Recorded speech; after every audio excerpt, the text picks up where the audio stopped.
Hey guys, and welcome back to the layout. This is going to be a little layout update I am doing, and as you can see, this layout is not the old layout I have anymore. I had to take that one down for space constraints, and now we are working on this new layout which I have built so far, and I'll kind of just guide you guys along what we have so far. And yeah, let's check it out. So over here is my little yard scene I have.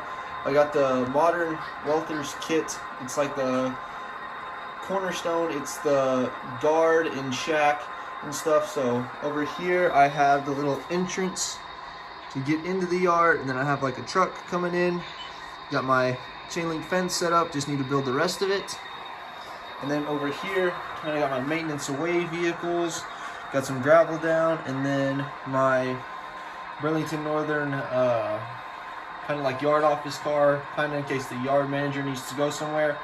So got all that over here, and then I have my U30C Burlington Northern Atlas engine over here. Just kind of, he's sitting in the yard. He's got a little ballast train ready to kind of take when I get ready to start ballasting, so he'll be ready to take that up. But yeah, so over here, this is kind of the two tracks we have. It's a double main line.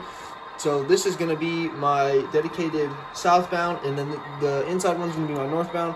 So all southbound trains are going to be running on the outside, and all my northbounds are going to be coming this way.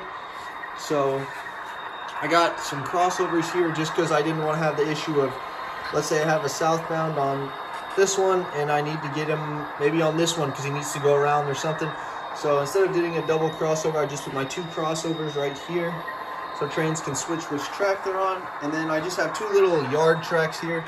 Kind of these two inside tracks are going to be my little yard ones. So I have, like I said, I have the ballast train kind of sitting here, and then I just have this other one just kind of open in case I need some storage. I think what I'm eventually going to do is just leave two kind of big 6-axle units there, maybe two like SD70 ACs or something, just for like helper power in case I want to put that on the layout. But yeah, started some scenery, getting my gravel down in between the tracks.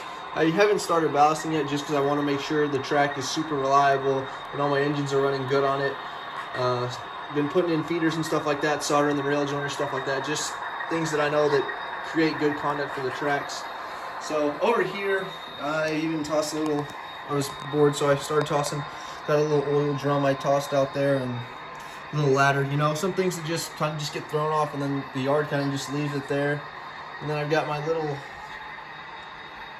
two SD70 AHs from Athearn Genesis, my 1943 one and my 9069, both with DCC and Sound, Tsunami sound engines, and they're just kind of just sitting over here. And the way I did this is I kind of set this up like a modular layout. So this right here is this big piece is one big piece right here, guys. And then this piece over here to over here is all one big piece, and it's kind of like a module. Yes, it stops right there. That's about as far as I can get it to go that way, at least, because I need space in my room and stuff like that. So just set them up here, and then just my 2-inch foam connect, put some wood underneath it, and then it's just kind of sitting on my sawhorses right now. I gotta find a better way to connect, but I don't want to put holes and stuff in the wall, so probably just gonna make some smaller sawhorses to do that on the layout.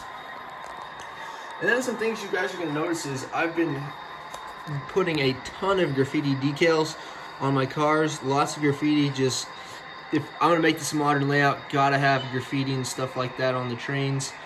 So I recommend anybody who, you know, wants to get into kind of like making their cars more realistic, I would highly recommend these Blair Line graffiti decals. These are laser cut. These are super easy to peel off. You just gotta soak them in water, maybe 30 seconds to a minute and a half, and they just slide right off, and you can just set them on the cars. So I've just been putting tons of graffiti on all my cars, because, you know, that's all the stuff that if you're gonna model modern railroading, you just got to have all that kind of stuff. Even slapped one on this intermodal container truck right here.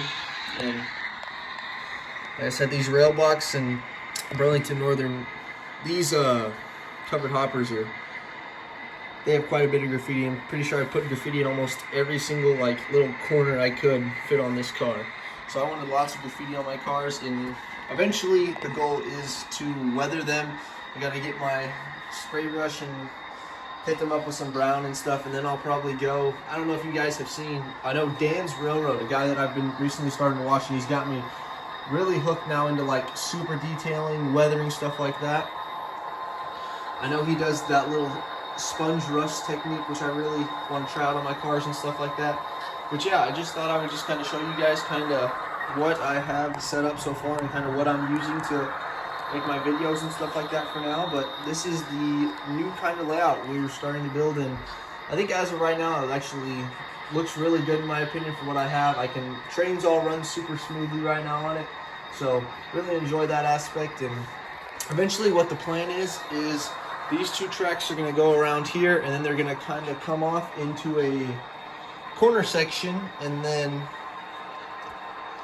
they're going to come off into a corner, so they're going to do a half circle loop, come around, and then it's probably just going to stop, and it'll just be a transfer there. So that's probably where the layout's going to go. Right now I just got these two just kind of sitting there because I want to make sure I'm getting my radiuses right on the curves, trying to stick super wide. I know on my other layout the highest radius or largest radius I had was a 22, and some of my cars it was tough to run on there, but this one I want to make sure I have super wide, broad curves so all my equipment can run super smooth and look super realistic on the curves. And that's some of the stuff I think I've accomplished with this.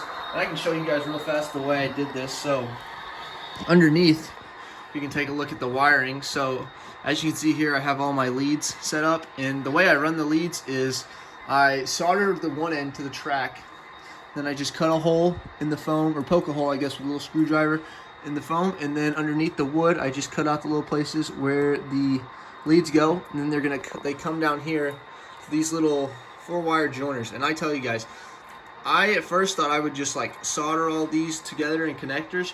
These joiners are so great. You just got to strip the end of the wire and then you just stick them in there, kind of like you can see that the third one right here on the right. You can just stick these in there and the connection is absolutely great. All my engines are running super good. This is, up to this point, might be the smoothest running layout I think I've had. All my engines run super good. There is some that get little trouble spots in here when they're like coming in. They have to go across both of these back to back, but it's only like 1 or 2 engines will have that. Content Keeper will probably be put in one of those.